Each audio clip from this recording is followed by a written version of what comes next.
Good morning, students. Let's begin today's lesson. If you remember previous class, we did the black spot. Okay, so Robert Louis Stevenson wrote Treasure Island in 1881. And the black spot, it's the chapter 3 in this book. Okay, it's even chapter 3 in your school textbook. The story begins at the Admiral Benbow, the inn that belongs to Jim Hawkins' parents. Now, Jim Hawkins is the narrator. If you'll read the story, his name is not mentioned. It's simply the narrator who is narrating the story. Okay. A mysterious stranger called Billy Bones, who is the captain. His name is mentioned twice in the chapter. Okay, he rents a room at the inn, wants Jim to keep a lookout for a one-legged man. One day, Billy is visited by a beggar called Blind Pew. Okay, his name is also not mentioned in the book, the one in the school textbook, who gives him the black spot, which is the mark of imminent death among pirate crews. After Blind Pew leaves, Billy collapses and dies. Okay, you remember the black spot? What does it mean? Okay, it's the pirate judgment. It's their law. Any member from the pirate, okay, any pirate, be it a captain or a crew member who violates the pirate's code of conduct, okay, they are given this black spot. So that's the story. Okay, yes, paragraph writing. A paragraph is a short piece of writing that consists of a number of sentences written on one topic or on one idea. So paragraph writing is that only. Okay, take any idea like my favorite musical instrument, or good health, any idea. Okay, you can write a paragraph on that. Now there are parts of paragraph. Make sure your paragraph has 3 distinct parts. First is introductory opening sentences. Second is supporting sentences. Third is conclusion. So what is introductory opening sentences? This sentence is the first sentence of a paragraph and summarizes the main idea of the paragraph. It can be a famous quote or proverb. It is an introductory line which addresses what the main idea of the paragraph is going to be. So students, when you will begin a paragraph, okay, the first sentence, the opening sentence, you can use a famous quote or a proverb. Okay, basically you have to mention the main idea of the paragraph is. Okay, take this as an example. Suppose you have given this topic, value of discipline, and these sentences will be your opening line, like discipline is the law of nature. It is in man's best interest to observe discipline in all walks of life. Discipline is the backbone of character. Without discipline, nothing great can be achieved in life. So you notice in this line, it is summarizing the main idea of the paragraph. And what's the main idea? That discipline is the law of nature. It's the backbone of character. Without discipline, nothing great can be achieved. Next part is supporting sentences. The sentences following the introductory sentences need to be supporting sentences. Details can be mentioned through these supporting sentences. So in the previous example, I mentioned about the value of discipline. Those were the opening line. Okay, you can say the introductory sentences. And in the next, when you have to continue writing the paragraph, you have to provide supporting sentences. Okay, you have to mention the details. So further, the example is like this. I'm continuing that value of discipline paragraph. A man who does not observe discipline in life has to suffer. He becomes lethargic and arrogant. He is disliked by all. A student who does not obey his or her teachers and does not do his or her homework does not get success. So if you will take a look at this, what I wrote in the opening lines, that discipline is the law of nature. And without discipline, nothing great can be achieved. And that's what these supporting sentences tell us. Okay, like students, okay, who is not doing their work, who is not obeying their teachers, they don't get success because, see students, in life you have you need to maintain discipline.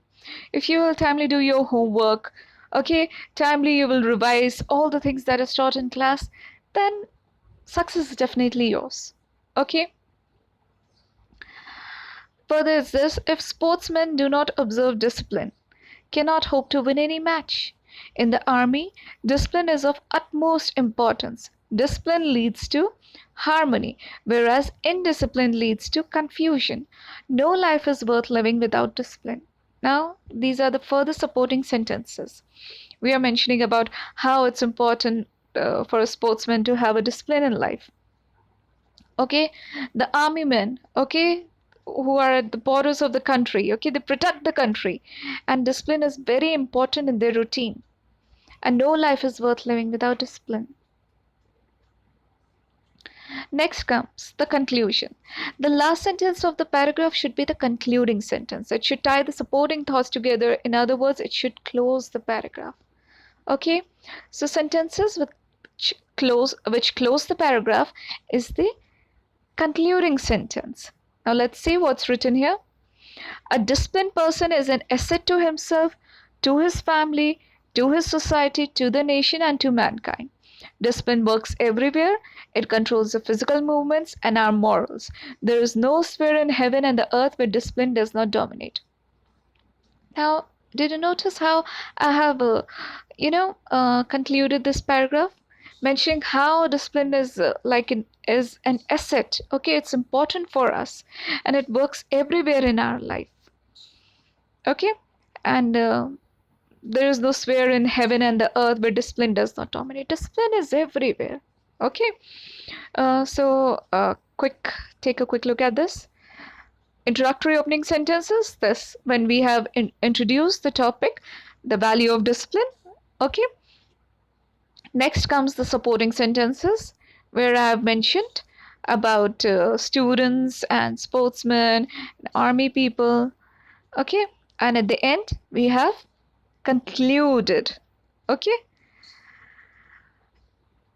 Now this hamburger paragraph writing. See students, if you are confused about how to exactly write a paragraph, think of a burger. The top bun of the burger is your introduction. Okay, the topic sentence that we like we did in value of discipline. Okay, we introduced what discipline is. Okay, is the backbone of backbone of a character. Okay, and we also what else was there? What else was there? Let me take a look. Yes, without discipline, nothing great can be achieved. So that's what is in the introduction topic sentence. Now in the next layers of the bun comes the cabbage, tomato, and the potato. Okay. So these will be the supporting sentences about the student, the sportsman, the army people. Okay. And the last one is the conclusion. That is the closing sentence. So first one, you have to tell your main idea. The cabbage, the tomato, and the potato. You have to include text evidence. What evidence and examples we gave about the student doing his or her homework, about sportsmen that they need to maintain a discipline, about the army people also. Okay, and in the conclusion, what we did, we sum up the main idea. Okay, that be it heaven and earth, discipline is the most important thing. So remember this hamburger thing, okay, whenever you're writing a paragraph. Now remember these points. Check your paragraph for coherency and style. Your paragraph should be logical and make sense. When you're writing about discipline or be it any other topic, okay, you shouldn't deviate from the main idea of the paragraph. Okay. Next is the tense and person should remain consistent throughout the paragraph. Okay. If you're writing in present tense, you have to maintain that. Person, whether the paragraph is written first person or a third person, you have to maintain the consistency throughout the paragraph. The last point is very important, students.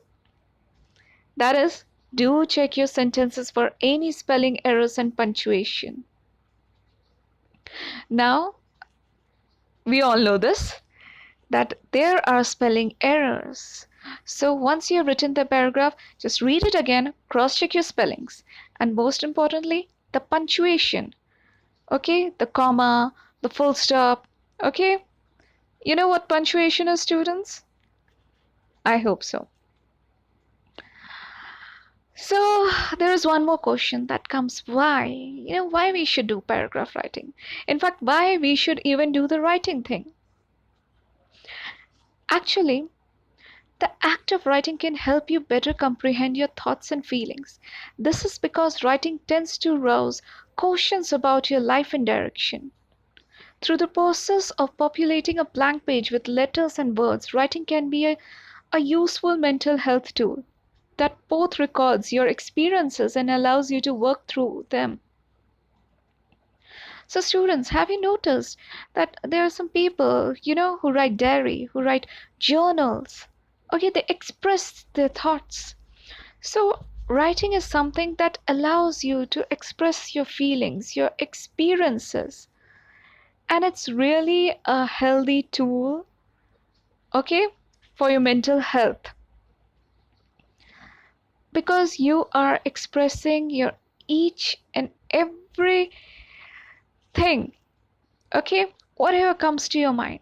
For example, when you do, when you're drawing, sketching, or doing a painting, you just let your mind wander around the world and you draw anything that comes to your mind. Same thing goes for the right with the writing, okay? It's just like that only. There's a real power behind the pen.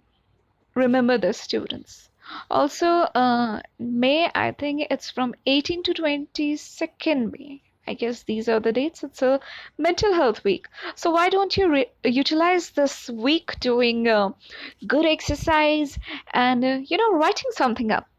Write down whatever comes to your mind, like what you're doing in this lockdown period, and what's your daily routine, or whatever comes to your mind. Just go ahead, take pen and a paper, just write it down there. Okay? After all, pen and paper are best friends, you know? So, yes, this is the pen. Okay, the real power of the pen. So that's all for today. Bye bye.